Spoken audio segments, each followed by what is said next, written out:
Yeah, so my name is Wendigo. We're on the Hivemind podcast right now. Welcome to my show. Welcome to my show. And we're having a great time out here. Personally, I believe in destiny.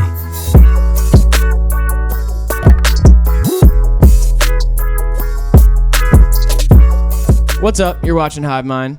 I'm Riley. I'm Graydon. And I'm Wendigo. Yeah, our guest today is Wendigo. I pulled up a picture of you real quick. Oh, okay. You look a little different in this one. What's this about? Puberty was good to me. That shit's crazy, Is dude. that final form? No, that was actually adolescent form. Uh-huh. I had to sort of like put on some new skin so that I didn't like go out in public and get crucified. A human skin suit. Okay, and what happened to the antlers? Is that just your hair's down? Yeah, you right know, now? like I'm kind of hiding them. They'll come out every once in a while, and I'm just like in a real like a buck mood. Yeah. Oh. Jesus, dude. And it is pronounced Wendigo and not Wendigo. Yeah, not as Wendigo as or in like, Wendingo. There's all types of things at the end. Wendigio. It was Wendigio. it was autocorrecting to Wending for me. Wending. Not like my sister, like she's getting married, so I'm going to her Wending. Oh, okay, for sure. Like Yeah, that type the of classic thing. Wending, my favorite. Appetizers. A beautiful Wending, yeah. Buffalo Wendings. Buffalo Wendings. All right, cool. Well, let's get into it. To actually introduce you, you're a producer, guitar player, used car salesman. What else? Real estate agent, Jew, family man, philanthropist. Okay. Yeah, you know. I like to dabble in all types of things, really. Okay. Let's take it back. You grew up in upstate New York. Yes. Woodstock, New York. Woodstock, New York, indeed. Hallowed ground. Is that where they had Woodstock? So funny enough, they were tried to have it there, but Yeah. like the people who have always been running Woodstock, like the town board, just like people who like board of directors for all types of zoning, all the laws, they're always like have been very opposed to any kind of like formal gatherings or like big businesses coming through. So that's what actually happened like 60 miles away. Oh, But it was like okay. to commemorate the town itself. Nice. Okay. And what was it like growing up there? I know you said it. Isn't it like a couple thousand people? Yeah, it's a really small little rural town. It's even though it's like basically all white people, it's a very like diverse town. You have a lot of people like politically, economically, socially, just like on all different backgrounds. A lot of people who are like very liberal, very conservative, people who are just into fishing. Then you got people who are like very like politically active, all types of hippies, and yeah, there's all types of like weird little subcommittees and like funny little cliques in Woodstock. Yeah. Okay. cool. But you live in the city now, huh? Yeah, I live in New York City right now in Brooklyn, and that's like a much different experience than growing up in upstate New I York. bet. Yeah. Yeah, Crown Heights, you said, right? Let's talk about when you started making beats. Were you inspired to start making beats by a beat maker, or did like making other music kind of lead you into just like naturally making beats? I would say like a bit of both. So for like the majority of my life, I wasn't really that into rap. I wasn't actually like that kid growing up. I was like just raised on rock entirely. That's what my parents. Yeah, listened me too. to. And like growing up, like I'd hear the radio, and I had this weird just like misconception that like because I think when I was like 7 years old, that's when rap started becoming like a much more like popular medium. Yeah. And I had this misconception that I'd put on the radio and hear like Katy Perry or like Lady Gaga, and I thought that was rap. Because I just like never had like an education about like what really was rap or like what was hip hop. So growing up, like I just was like opposed to anything. Like I would hear like anything that didn't have guitars and bass in it, and I would think, not music. Dude, you and I are similar. Yeah. I was the same way. Like I remember being in high school and You even thought like Katy Perry was a rapper too? that too. Yeah, But she's the hottest rapper. But no, I like remember being in high school and like my friends were listening to like Lil Wayne even, and I was like this isn't real music. But then like grew to just like at the end of high school grew to like love a lot of rap music. But it was just weird being raised on rock, especially when Lil Wayne tried to do rock music. I was like, this isn't real. Yeah. I was like, this isn't real rock music. He just has a guitar. Like No, yeah, exactly. And I don't know. I was a summer camp counselor at a sleepaway camp, and I was with a bunch of like 13-year-old kids watching over them. And this was like when Good Kid, Mad City came out, Yep. Yeezus came out, and I was Fire. just like, all my campers, like the month that I was working there, were just obsessed with those albums. Yeah. And after just hearing certain songs like New Slaves and like Backseat Freestyle and like the song Mad City, it started just like opening my mind up to like this is actually a really cool genre that has like, a lot of just like experimental things outside of rock that I can appreciate having just been on rock like my whole life. I know what you mean. Yeah.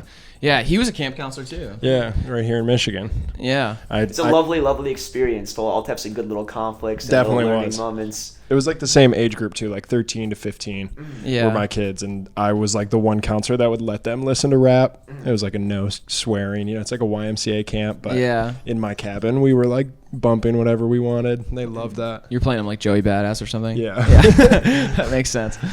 Okay, so Tell us about chicken cutlets. Chicken cutlets.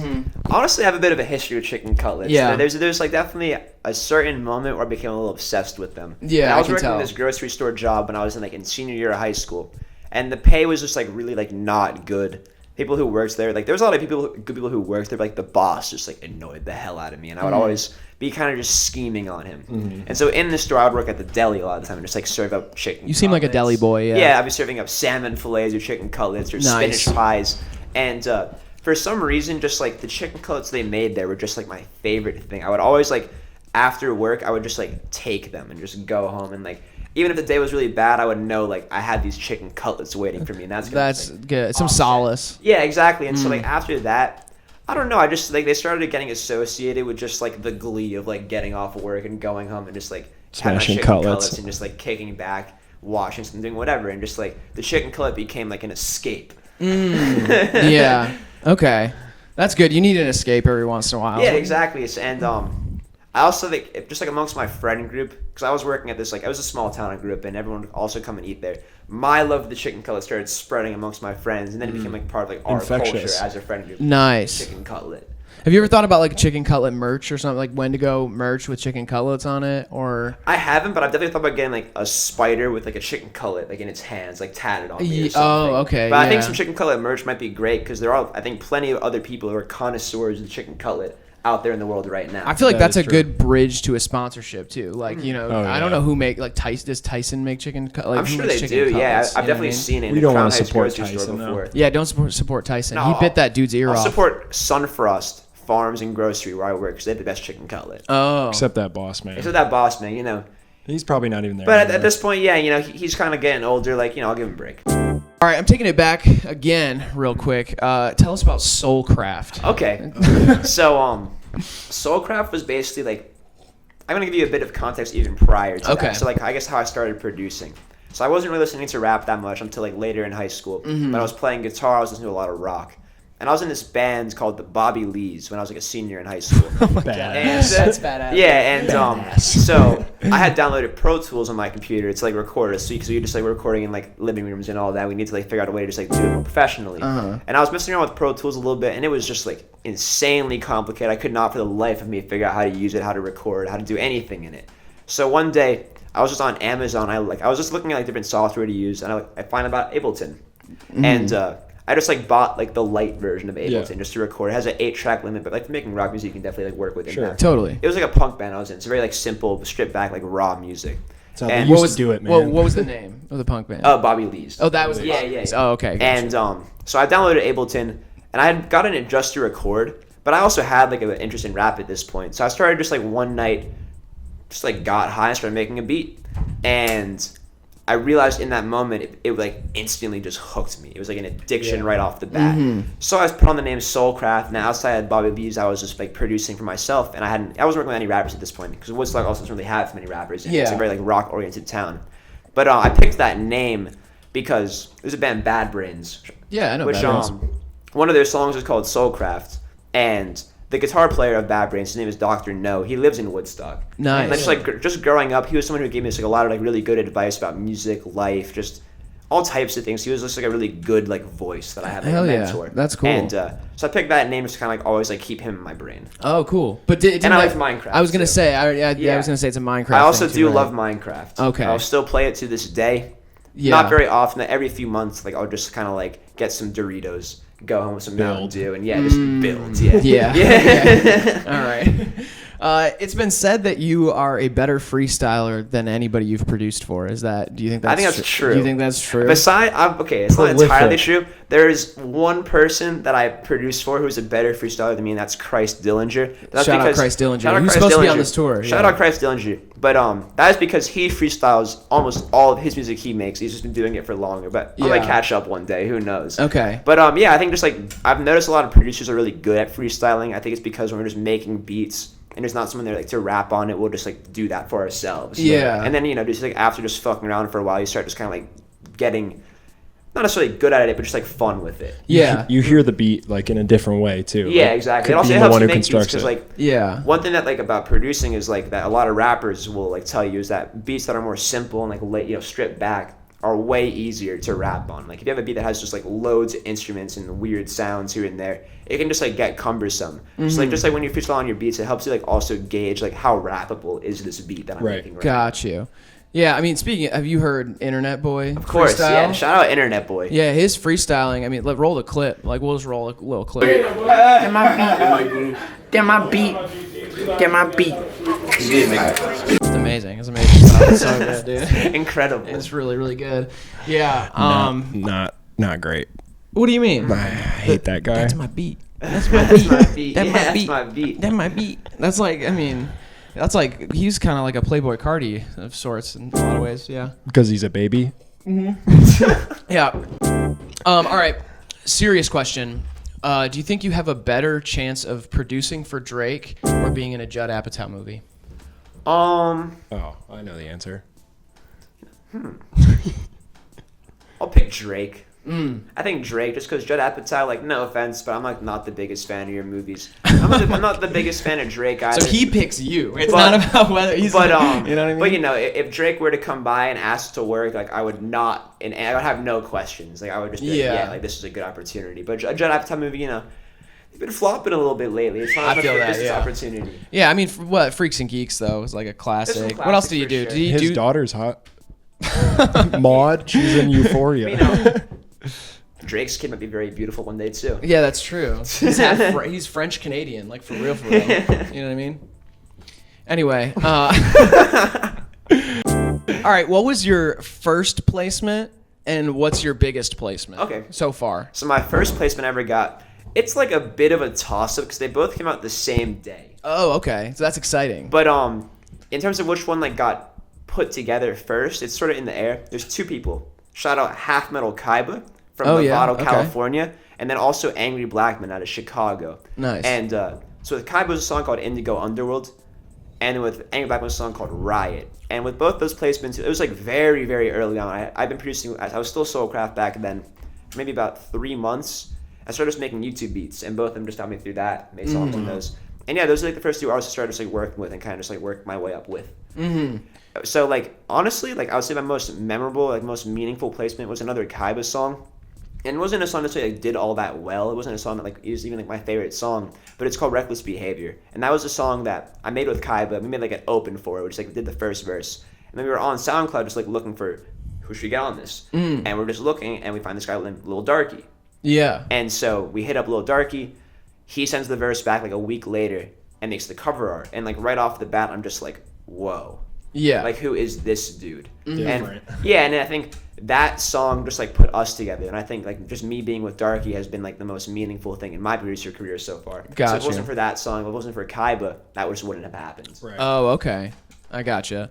Can you, real quick, you touched on your YouTube channel. Yeah. How did you get it taken away from you? Whew, honestly, I don't know exactly. Yeah. So like I got flagged for spam by either a bot or like somebody just like didn't like the content. So they reported me, and YouTube just like checked me out, took away my channel. I appealed to get it back, and they said like, no, your appeal is not good enough. Like you're just not getting it back. So someone named like Hope or Liam or something owns it right now, and they haven't posted anything. They took all my videos down. Yeah. But they have actually been very helpful and like helped me like reestablish my new channel. So shout out whoever it is running that Hope and Liam channel. Yeah. Shout them out, I guess. Yeah, like you know, like I don't necessarily think that they actually are the ones who took the channel. Right. Either. Like, Most likely not. I think YouTube just did it and like just gave it to this person, and yeah, and they're just like they just now have this channel for whatever reason. I don't even know if they make content. They might just be like a viewer. Yeah. But yeah, like that happened, and initially like, it was very stressful, and that was like I bet, this just got taken from me. But since that happened, like not too much has changed. So that's like actually been really, really reassuring. Yeah. Just to know like even without this like channel, like business can still run fine. Like the career is still how it was. Right. You're still making Nice. music. Okay. I'm gonna end on an aspirational note. Who do you want to produce for really badly? Definitely there's a few people I love to produce for. One of my like dream collabs is Kanye West. Oh, he watches, so he'll shout out to Shout him. out Kanye. Yeah, like Kanye West, I just feel like I really respect the way that like when you get to a certain level, like his level, where you have like a lot of money and just time to like sit back and really like craft the album over like a long period. Yeah. I noticed like the way that I've just heard about how he makes his music and how he puts his albums together. It just inspires me. Like he'll just go out for a year, like go to Hawaii or Paris, and just like bring a bunch of people out there and just live. Yeah. And then, by the end of that year, they'll have done so much, like the album is just there. Right. They'll record in, 4 weeks. Yeah. Yeah. Like, I think that's, like, super cool. I think because, like, a lot of artists, myself included, have to just, like, make music all the time to stay on top and they stay relevant within whatever scene they're in. So, like, to see someone like him who's so, like, high level, just not caring about that and, like, prioritizing, like, a normal life to, like, create good art. Yeah. That's, like, a much, like, fresher thing to me. So he's definitely one of them. Otherwise, I would say I'd love to collab with just, like, honestly, like, anybody that just I come in contact with and, like, I just like their energy just as people. Like, I like to collab with people just, like, kind of spontaneously. Yeah. Like, if someone comes to my house and I'm recording with someone else and, like, I ask them to rap and they're just, like, cool, that's exciting to me. Like, I think big artists nowadays don't excite me as much as just, like, finding, like, little guys who are, like, really cool who are on the Totally. Do you like who do you listen to in the underground that you're like, oh, like I would like to meet them or like I maybe try to work with them? Just like people like that you listen to on the day to day. The producer is Salsa, who's a part of Spider Gang Yeah. as well. I haven't actually met him in person. I'd love to meet him. I find his beats like very fascinating and just like swampy and nocturnal and like very just like not American vibe too. He's from Australia, so he's on just on like Nice. some outback sound. I'd love to meet him and like work with him. There's other artists I would say, such as MC Holocaust. He's someone I really like because I think he's one of the only people right now like holding down like the Memphis, like the classic Memphis rap sound. Like, he like really does that like on like a super like authentic level, and like that's the sound that I just have always really liked since getting into rap, and like just seeing how like he works and how he like managed to like recreate that in 2019 just fascinates me. But otherwise, like people I just like, I think I'm kind of blessed to like a lot of the artists that I already work with are people that like I would have said otherwise if I had it. Gotcha. Like, Darkie or Bruhmanegodd, Kaiba, A14, Black, like just it's like very like lucky to have them as just like a peer group. Yeah, it's definitely like it feels like the beginning of a scene in a lot of ways. Like the people you produce for, a lot of those rappers you named, it feels like the seed of like a big scene. You know what I mean? Yeah, exactly. Yeah. It's like because SoundCloud just moves in like waves. I feel like every year or two, things will just sort of deepen and like get more developed. And I've noticed on the platform in the past like year, like the classic SoundCloud sound, like very distorted bass with like eerie samples and really like, intense rapping. It's been around long enough where people are like getting tired of that. For sure. And I've seen SoundCloud go from being like a very like underground and unique platform to where a lot of those artists who are doing that very underground unique thing have become like more mainstream focused. Right. Or like the beats they'll pick are way more just like things you'd find on YouTube, or like the lyrics were more about guns and diamonds and drugs and just like what you hear anybody else talking about. I love that shit. And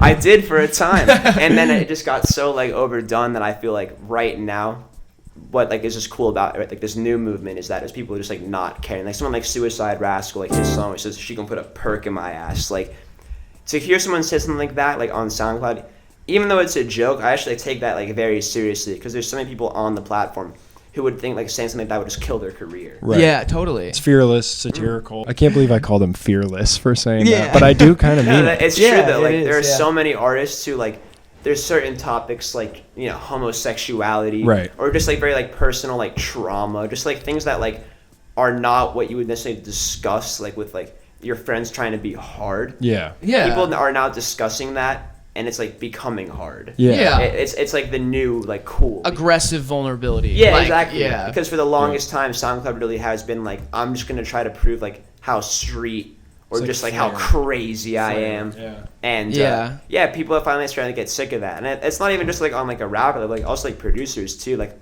there's like the actual like sound of beats coming out of SoundCloud is getting way more like watered down and just like homogenized. Yeah. So it's good to see also people like Internet Boy doing like just like different shit, because that's also gonna like help other rappers like have to think harder about what they are. Yeah. Right. And like your beats are like freaky. They're super weird. Yeah. And so like when I first heard your beats, I was like, this is like, it's just like the whole thing from a different angle. Like it works. It has the same like aggression that I feel like people were trying to achieve on SoundCloud for so long, of being like, even like when distorted beats got really in, like your stuff is just so like, it feels like a rock band attempting something like just hard and nasty, and like I don't know, there's something about it that I think is really interesting. Like I feel like I was growing bored of a lot of stuff on SoundCloud until I started hearing stuff like that. So yeah, and I think that's just also like a lot of people on SoundCloud take inspiration like from SoundCloud.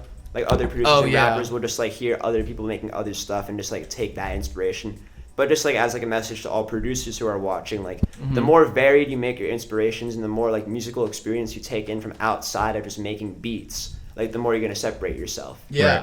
definitely. That's why Kanye lives in Paris. Yeah, for a exactly. year. Just travels around and like just spends his life doing whatever. Yeah. Jacob always tells me, Sigmund, it's an inhale and an exhale of creativity. And your inhale's like your inspiration, what you've been doing, and like how you're living your life.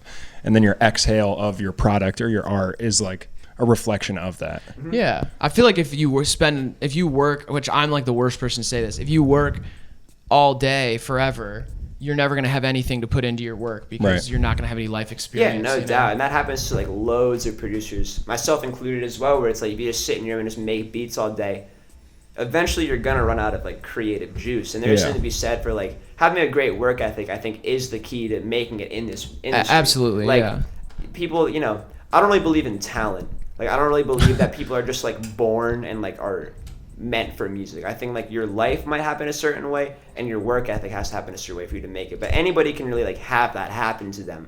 But at the same time, I also wanted to say like, yeah, if you just make like 30 beats a day for a week, they're gonna be bad. They're not gonna be fun. Right. They're gonna get super watered down and just like same thing over and over again. And yeah, unless you go out and just like live kind of normally for a little while and just like see the world and just take that in just like as a human. Yeah. Like you're not gonna be able to make fresh music. Yeah. 100%. Yeah, I agree.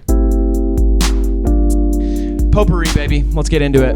Graydon, fire off. This is where Graydon really shines. Okay. Which are you, the spaghetti or the meatball? I think I'm the spaghetti. Okay. Little explanation. Yeah, necessary. Yeah, I think my role in life more serves as like being the good like filling around things. Like, I feel like the meatball is the person who's like at the very, very forefront, just like, you know, really hitting your taste buds with just like that different flavor. Yeah. Like, the spaghetti just like it holds it down. The spaghetti always is like there to fall back on. Very And producer meatball answer. has negative Like, connotations. You can't too. really have the meatball without the spaghetti, but you can have Facts. spaghetti without the meatball. Oh, dude, I've been to some fancy restaurants where you get the meatball very much without the spaghetti. Could I have sure, my I'm sure. meatballs first before the spaghetti comes out? Yeah, the meatball's the appetizer. All right, enough about spaghetti. Jeez, Riley. Sorry. Best smell in the world. Best smell in the world? I would say honestly farts.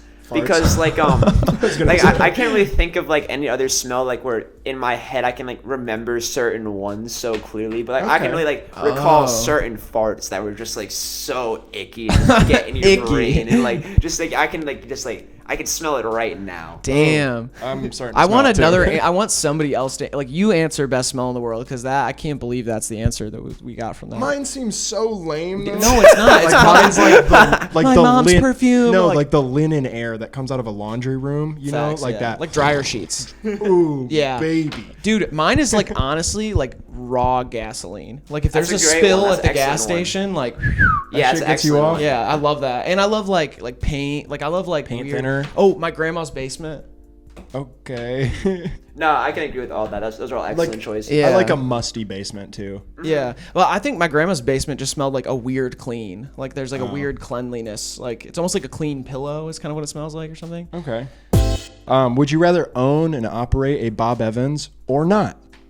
I would, because I love Bob Evans, and I know if I owned one, on one hand I'd have access to excellent food, excellent community, and on top of that, a nice quiet lifestyle where I can just enjoy my lunch, my breakfast, whatever I want. Yeah, it can't be that hard. Yeah, you know. Is the guy's name Robert Evans? Like was that his real name? And Hell then, of a question. I'm just Yeah, I'm not an wondering. expert on the subject. And then like Denny's is technically Dennis's. Dennis's place. Dennis's, or you know what I mean? Like I just think about like people Yeah. who name stuff at like it's probably like Maxwell and Ermington or whatever, like from Max and Irma. Oh, right, yeah. Like I just nobody has like their full. Did you say Ermington? Yeah, that's what. Well, that's I have 2 Aunt Ermingtons, dude. No, you don't. Would you rather your tongue be made out of sauerkraut or have T-bone steaks for hands?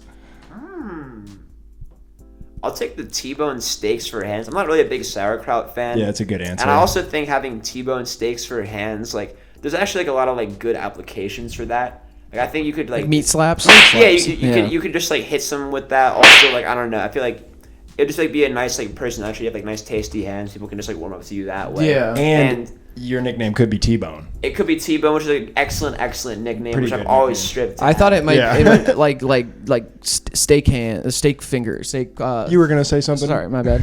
Yeah, no, I just think that T-bone steak hands would like That will like put you like in a Ripley's Believe It or Not museum. But like sauerkraut tongue means like no girls are gonna like you, and you just kind of like sauerkraut in your mouth. I don't know. It's just, it's not the same thing. Yeah. Okay, this was a fan write-in. So, what is your opinion on whether or not deterministic and non-deterministic polynomial time complexity problems exist in the same complexity class? Yeah, so my name is Wendigo. We're on the Hivemind podcast right now. Welcome to my show. Welcome to my show. And we're having a great time out here. Personally, I believe in destiny. Oh, well, that answers it. Yeah, it does. That answers it. How long do you think it would take 5 rats to eat you alive? Not too long. I mean, I'm not like the biggest guy. Like, I would say maybe like, let's say, 5 rats, give or take like 2 hours, an hour. You know what I mean? If it's about like New York City subway rats, like 10 minutes. But like, yeah. But, you know, it's kind of like context based, I would say. Okay. You don't have any kids, right? I currently do not have any kids. Pick your firstborn's name right now. On this podcast. Wallace. Hey. What's up, Wallace? Whatever Wendigo's real last name is. You can hang out with my firstborn, Marcellus. He's 15. So wait, Marcellus Wallace? You're really gonna do a Pulp Fiction thing? Is that? Oh, I didn't even notice that. I've just always had an affinity for the name Marcellus. Yeah. Okay. I don't know. I think I'm gonna name my firstborn Flupus. So. Flupus. Yeah. When I want to change mine, I also like Egbert. Yeah, Egbert. but Egbert's like the thing about it is like it's a real name, and like as far as I know, there's no one named Flupus yet. I mean, there's so many people. There has to be someone named Flupus. Should we look it up? No. All right, that's the next question. I'm gonna look it up. Which board game do you like always win at? Oh, there's so many. How many of you? I'd say in general, the board game that I'm the best at is chess. Okay. But that is a board game by definition. I can't say I always win though, because like it sort of depends on just like the age of the person I'm playing against. Right. I'm pretty good against older people. People who are younger than me usually beat me, because that people who are younger than me always use my strategy better than I do. Okay. But older people always get way more like slow and tactile, and they think too hard, and like I don't know, they lose. Otherwise, Risk. That's a good one. One of my favorites. Told you. Flupus. No. There are one or fewer so there's one. No, or fewer, which is 0. Or -1. There's one, at least. I don't think there's anybody named Flupus. And Flupus, if you're watching, I love you. I love you like my own self, you know what I mean? I'm going to raise you to be a good man or woman. What was the last date you were on, and how'd it go? Last date that I was on was, that was a while ago. The Columbus date on Wednesday, right? I'm talking romance. Oh, okay. Where? Like a real, like take someone out, like wine and dine. No, not necessarily just traditional, like a date. Okay. I was just being cheeky. Don't worry. It was like maybe like 3 weeks ago, and it was all right. Like nothing particularly bad happened. Like, but I think because of that, it wasn't the most interesting. Like it was very just like standard. Like it was solid. I went home afterwards. And I felt good for a few days, and then after that, it was kind of like all right. Off to new things. Ain't that just the way? Yeah. Ain't that the way it goes? We're going to take a break real quick. We're going to cut to a word from our sponsors, and we'll be right back. Hello, my name is Suicide Rascal, and I'm here to tell you today that cheese by itself is a meal. You got your sharp cheddar, you got your mild cheddar, you got your finely shredded cheeses, you got your American cheese, you got provolone, you got cheese wheels, you got blocks of cheese, you got cheese in a pan, you got cheese in a pot, which is called fondue, you got motherfucking Parmesan. If after you eat cheese, you find that you're still hungry, the solution is more cheese. You got a Romano cheese, you got mozzarella, you got goat cheese, you can probably make cat cheese, you got cream cheese, you can make that in a bucket, you got blue cheese, cottage cheese, oh you got ricotta, manchego cheese, I think that's how you pronounce it, you got Munster cheese, feta cheese, monetary jack, Swiss cheese. Paid for by the Suicide Rascal Foundation. And we're back. Thank you to The Suicide Rascal Foundation. Okay, let's keep it going. I got a couple more. Would you rather be a Ninja Turtle or a Power Ranger? I think a Ninja Turtle. No explanation needed. Yeah. Obvious choice. Very New York answer. Would you walk a mile on Legos barefoot if you got free candy for a month? No. Who would? Candy sucks compared Yeah, you could have like a way better prize. How about 2 months? Still no. A year. All your winnings like diabetes. Man, Man, free candy? I thought that one was really going to smack. Would you rather have... I mean, he's young, but he's not like that young. Would you rather never have ice cream again or only eat ice cream? Well, actually, I'm lactose intolerant, so I'm already on the never eat ice cream again wave. Gang. I'm really falling flat over here. What's the worst concert you've ever seen? Oh, that's a good And one. trash it, right? Like just drag them through the mud. Yeah. Also, I'm gonna take underground shows like just off limits. Yeah, that's not the That's such same. an easy target. Don't pick on the little I guys. think the Yeah. worst show that I ever saw in my life. I'm sorry, Bob, but it was a Bob Dylan show. Yes, me like, too. His too. Yeah. Like I was like I'm not the biggest Bob Dylan fan, but you know He his is. songs, I think he is. I the can biggest. appreciate it. But he just like Yeah. went out there, and so the show it had Willie Nelson, John Mellencamp, and then Bob Dylan. Well, Cougar you Melon saw Pants? a good. Yup. Yeah. And so Willie Nelson went out and killed it. Yeah. Like super old, just went out like by himself and Hella just, weed. like, just talked his shit and did it. Then John Mellencamp, also a similar thing where it was like didn't expect it, but he came out and a actually showman. did a really good show. And then Bob Dylan just walks out with his little frail voice and just like barely Glasses sings and just on. like has no like absolutely no fire to his show, and it was just like really boring. I fell asleep. Dude, he wasn't. He hated playing like Yeah. even in his prime though. I was gonna say he wasn't that. He wasn't into that it. good to begin with at singing. Like he was an amazing songwriter, but Yeah. like, I don't know. I mean, his best shows ever were like collaborative shows with a bunch of guests on them or whatever. We're not going to start talking about Bob Dylan. I love Bob Dylan, but yeah, I saw him and I was really excited to see him, and it fucking sucked. I think the worst show I ever saw was like I saw the Arctic Monkeys once, and like I'm sure they're good sometimes because people say they are, but they like did like a grunge set and it was terrible. Ew, yeah, never that. Oh, you actually just reminded me. I have to change my answer. This show is so bad I forgot about it. Oh, that's good. I actually saw Train perform all of Led Zeppelin 2 one time. Oh, and that really like ended my day. What the hell, dude? Why? Who asked them to do that? I have no idea. That's the thing. I know someone They did. probably. I Because feel like that's something I they think do. that someone did because the show happened to have like it was in Woodstock. And Yeah, Woodstock, like okay. people in Woodstock love their Pink Floyd and they love their Led Zeppelin. Yeah. And I imagine whoever did that asked them, and they were just like, "All right, sure."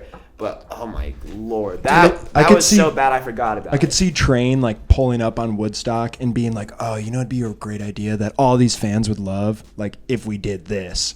Oh yeah, but it was definitely announced. They were. I remember something about Train doing that. Yeah, no, it was like- but yeah, before going, like I knew it was coming. It was at a festival, so I was just like waiting for it to happen, and then it happened, and instantly like all the fun wore off. It was like a Yeah. bad trip just began. All my I was like happiness. panicking, stressing, sweating, even rocking back and forth in the grass. Dude, what do you think is a worse, like a worst band classic album performance combo than that? Like, can you like?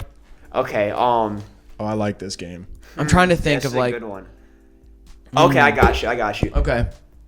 Pick any Beyonce album performed by Rush. Oh my God. that would be really weird. I was man. thinking more along the lines of like Zach Brown band plays Graceland. Oh, 'cause By they Paul would do Simon. it. Because Oh, they'll they do it. They will do it. That's the thing. I was gonna say like, and this is like those. I almost feel like would happen. Like I feel like Rush would be like, we're gonna come back. We got the high voice singing. Let's just do Lemonade. You know what I mean? But I'm saying like, I'm talking like, Imagine Dragons does the College Dropout. Like, What if the Backstreet Boys came back and played all their old music? Ooh! they're literally doing that as we speak. I so. know. Yeah. Okay. Fuck you, Lance Bass. You never answered my fan emails. What would be the worst rap collab? Like Worst- right now, if you could put two people in the same room to make a song. That's actually really tough. I would say it will probably make me the most upset as a listener. Right off the bat, I'm just gonna put Cardi B in there. Okay. So I just like, no, Cardi B just generally not for it. I would say if Cardi B and damn, this is a tough question. I'm about to scratch Cardi B. I have to go from the top again. Okay. There's so many to think about right here. Yeah. The worst collab that would ever happen would be ASAP Rocky and Space Ghost Perp. Oh my God. And it's about like it's about the whole. Yeah, shit. that would just end everything. Yeah. would be The bad. if that happened, like rap as a genre would cease to be. Yeah. I was thinking like See- Machine Gun Kelly and DaBaby.